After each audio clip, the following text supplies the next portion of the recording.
Pozdravljeni. Pred vami je 32. del običajnega komentarja tistih novic, ki so se mi zdele zanimive v preteklem tednu.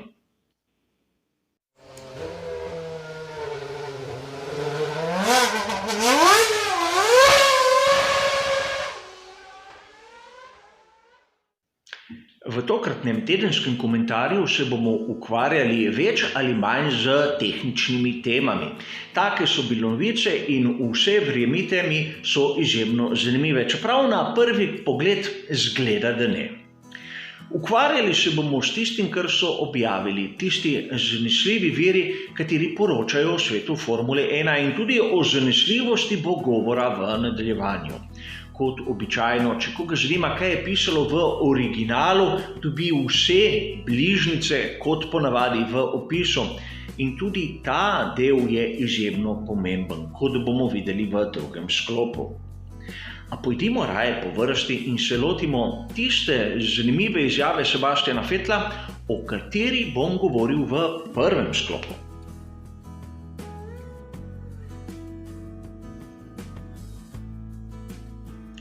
Na spletni strani Scuderia Fans smo lahko 24. novembra zasledili izjavo Sebastiana Vettela. Seveda, zasledili ste jih lahko na raznih virih, a navajam tistega, kateri naj bi bil izjemno blizu Scuderiji Ferrari. V njem Sebastian spregovori o problemu Ferrarija SF1000, kjer malce postavi na laž tisto, kar je rekel Mattia Binotto. Naj vas spomnim, Mattia Binotto je trdil, da težava pri Ferrariju je pravzaprav tisti pogonski sklop, kateri ima približno 50 konjskih moči manj od lanskega. A Sebastian Vettel pravi, da problem ni samo v pogonskem sklopu, temveč tudi v aerodinamičnem konceptu. Namreč trdi, da SF90 je bil izjemno učinkovit. Njegov aerodinamični oprijem lahko je bil malce nižji od tistega, kar vidimo letos, ampak imel je izjemno malo zračnega upora, kar smo seveda tudi opazili na veliki nagradi Belgije, na veliki nagradi Italije, v Kanadi in še bi lahko našteval. Pri letošnjem modelu so sicer dvignili tisti aerodinamični oprijem, a bistveno več se je povečal zračni upor, kar seveda ni bilo zaželjeno, in tako vidimo, da SF1000 ni tako učinkovit kot na primer Red Bull RB16. A o tem, če sledite mojemu kanalu, sem že govoril. Ampak do sedaj je bila to moja osebna teorija. Sedaj jo je potrdil Sebastian Vettel. In ne, ni moj namen kazati s prstom, glej, kako dober sem, ker sem ugotovil šibko točko Ferrarija.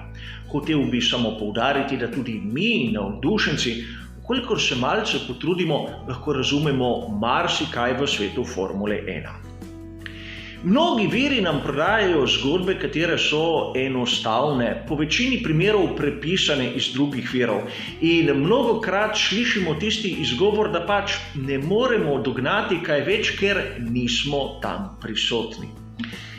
Sedaj smo videli lep primer, kako se da razumeti Formulo 1, čeprav se ni v središču dogajanja in se nima tistih tako zvanih internih virov informacij. Treba se je sicer malce bolj potruditi, a tisti izgovor, kako smo mi ubogi, ker nas ni tam, ne velja. Da, pot je težja, a v bistvu se vidi, kako se lahko doseže določene rezultate. In priznam, tudi sam se dostikrat zmotim, na srečo tokrat se nisem.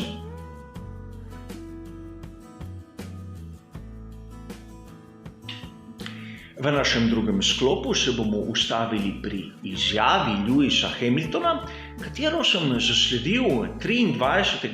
novembra na spletni strani motorsport.com.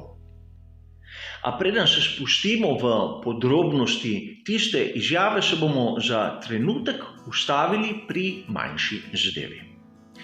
Pri prebiranju virov v slovenskem jeziku sem naletel na prispevek, kateri naj bi tudi izhajal iz spletne strani motorsport.com.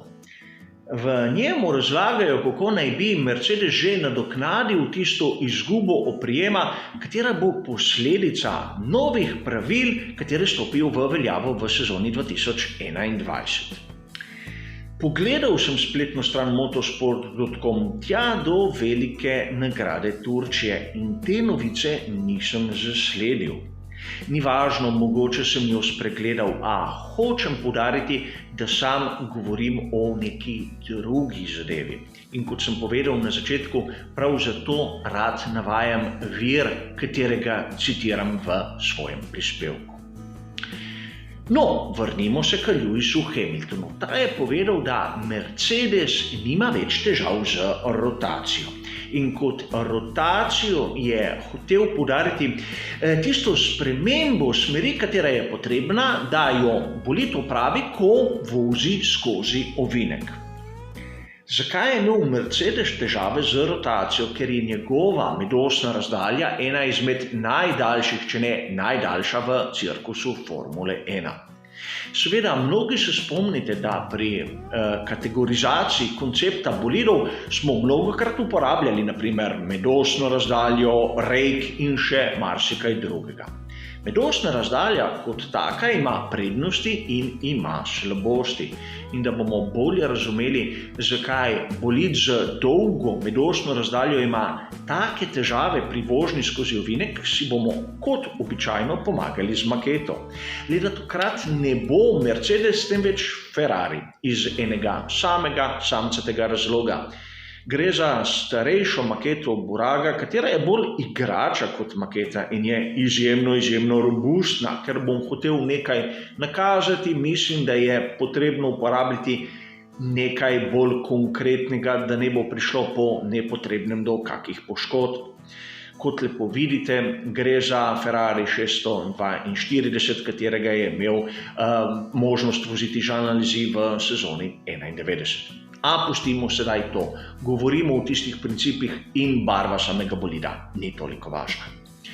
V tehničnem pravilniku Formule 1 so razne razdalje elementov bolida Formule 1 praktično definirane z razdaljo od prednje ali od zadnje osi. Razdalja med prednjo in zadnjo osjo pa ni z ničemer omejena oziroma definirana. Ekipe so tu precej svobodne. Tako imamo mnogo bolidov, kateri imajo krajšo, daljšo, standardno medosno razdaljo, kar bomo videli v nadaljevanju. In naprimer, daljša kot je medosna razdalja, lahko si predstavljamo, da ima ravno dno, katero je pod bolidom, zaradi tega tudi večjo površino in že tako nam je lahko jasno, da ima tak bolid naprimer večji aerodinamični oprijem. A seveda, daljša medosna razdalja lahko pripelje tudi do nekaterih težav in ena izmed težav je rotacija. Zakaj pravzaprav gre? Mnogokrat, ko gledamo določene bolide Formule 1, jih gledamo iz dveh točno določenih zornih kotov. Eden je tisti, ki nam ga kaže kamera kar in je praktično usmerjen po tisti sredinski črti bolida. Drugi je pa tisti, ki nam kaže progo, kako se praktično razpoteza po terenu, kako vijuga levo in desno. A danes, da bomo razumeli, zakaj je tako težavno za bolide z daljšo medosno razdaljo rotirati, bomo gledali perspektivo, ki bo malce drugačna. Namreč zamislili si bomo, da tisti prednji par koles je fiksen. Čeprav vemo, da se obrača, a naš zorni kot bo tak, da bomo gledali, da kolesa, katera se seveda obračajo, gledajo zmeraj naprej. Gledali bomo z tiste perspektive smeri vožnje. In seveda, ukolikor vzamemo to maketo, nekako skušam fiksirati prednji par koles, nam je jasno, da ukolikor pride do ovinka, navidezno, če imamo prednji par koles fiksen, je zadek tisti, ki se obrača v eno in v drugo smer. In mislim, da je vsakomur sedaj malce bolj jasno, kaj se dogaja. Namreč jasno je, da v primeru, ukoliko se zgodi to, kar vidite tu, in če imamo krajšo medosno razdaljo, je pot, ki jo mora pripotovati zadnji par koles za isti kot, bistveno krajša. ukolikor je ta pot, milostna razdalja daljša, je pa tudi pot bistveno daljša, za isti kot govorimo. In prav tu nam je jasno, zakaj bolid z daljšo milostno razdaljo je po svoje bolj stabilen na ravnini, a po drugi strani bistveno manj okreten. Pri Mercedesu naj bi rešili to težavo. Ampak sedaj se vprašamo, so to težavo rešili z aerodinamičnim oprijemom ali z uporabo česa drugega. Po mojem so bolj delali na vzmetenju, katera je bistveno pri uporabi, daljše milostne razdalje, in z diferencialom, kateri je tisti mehanski element, kateri pomaga, da eno kolo se vrti drugače od drugega, z drugačno hitrostjo, seveda pri vstopu, vožnji in izstopu iz ovinka.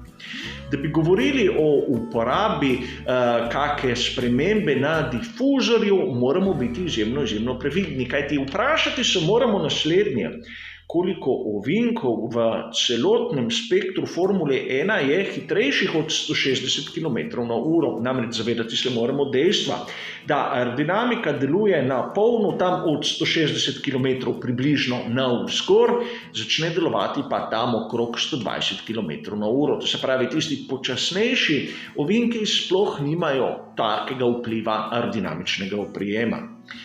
Zanimivo je to dejstvo, da je Lewis Hamilton samo potrdil, da nimajo več rotacije. Sam sklepam, da so naredili ogromen napredek, kar se tiče nastavitev diferenciala, bolj kot kaj drugega. A seveda gre za moje osebno mnenje in moj osebni komentar.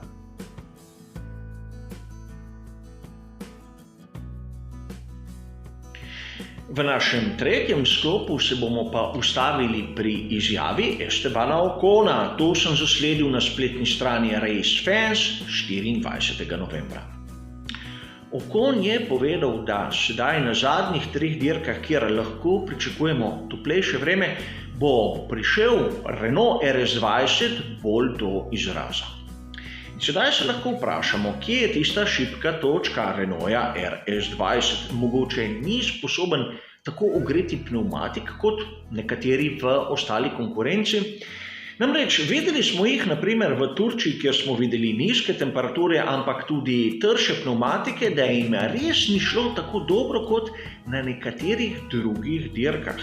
In verjetno prav tu se skriva skrivnost, zakaj tovarniški Renault v zadnjem delu sezone je tako nihal v formi. Seveda govorimo o malenkostih. Videli bomo na zadnjih 3 dirkah, da bo tudi mešanice pnevmatik bistveno mehkejše. In mehkejša pnevmatika pomeni nižje delovno območje le-te. In seveda lahko pričakujemo boljše rezultate, čeprav bomo videli tudi na zadnjih 3 dirkah, da bo temperatura lahko nihala, ampak vseeno ne bo prišla verjetno tako nizko, kot smo videli v Turčiji, kar je bila po mojem mnenju že ekstremno nizka temperatura. Tako zraka kot predvsem asfalta. Kajti zavedati se moramo, da prav pnevmatika ima neposreden stik z asfaltom in poleg energije, ki jo dobi skozi ovinke, a o tem bomo govorili malce več pri posameznih dirkah, je pravzaprav temperatura samega asfalta tista, ki tudi malce pomaga, recimo temu, dogrevati samo pnevmatiko. Temperatura samega zraka je bolj očitna pri ohlajevanju le-te pnevmatike kot pri njenem segrevanju. A o tem kaj bolj podrobnega kdaj drugič.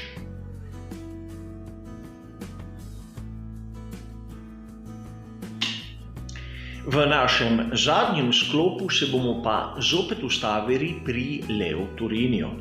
Ne zato, ker bi ga imel posebej rad, ampak zato, ker v njegovih blogih se med vrsticami lahko najde marsikatero zanimivo informacijo in tudi tokrat je tako.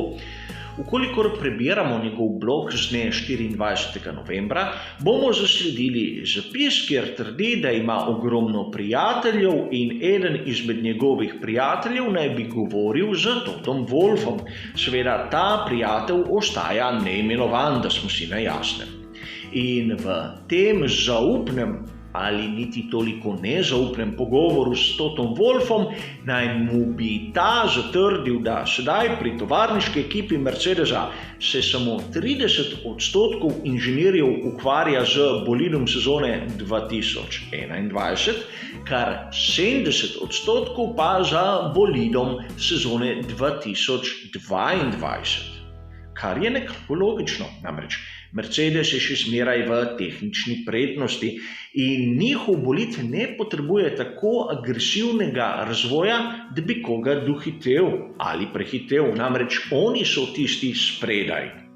Drugi se morajo bolj potruditi, da bi jih dohiteli. In zato je to razmerje meni osebno nekako logično.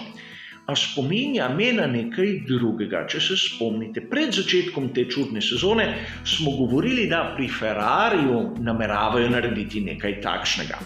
Namreč imeti sezono 2020 kot neko prehodno obdobje, privarčevati naprimer kako uro vetrovnika za tisti nov projekt, za tisto novo generacijo bolidov, katere so bile mišljene, da bodo prišle v svet Formule 1 v sezoni 2021. Seveda, potem je prišel COVID in vse se je spremenilo. A tu bi rad poudaril eno bistveno razliko. Namreč, ukolikor hoče neka ekipa nekoga dohiteti ali prehiteti, mora vlagati bistveno več napora kot ostala konkurenca. Namreč tudi ostali razvijajo svoje bolide. Zato je bila tista poteza Ferrarija, če se mene osebno vpraša in če je bilo res tako, malce zgrešena, kar se je pokazalo v letošnji sezoni. Premalo naporov, katere so vložili v novo šasijo, se je izkazalo v dokaj katastrofalnih rezultatih. Medtem ko Mercedes, ukolikor gre to pot, si to lahko privošči. Drugi se bodo lahko malce približali, verjetno jih na določenih dirkah dohiteli, a v naslednjem obdobju bodo zopet imeli bolid, kateri bo malce bolj pripravljen od konkurence.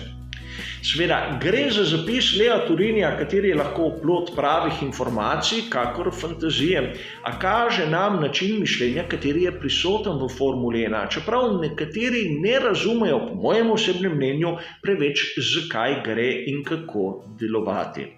A vseeno, kot sem že mnogokrat pripomnil, gre za moje videnje, moj komentar in moje razumevanje Formule 1, s katerim se lahko marsikdo tudi ne strinja. A to bo za danes vse. Hvala za vašo pozornost in seveda nasvidenje.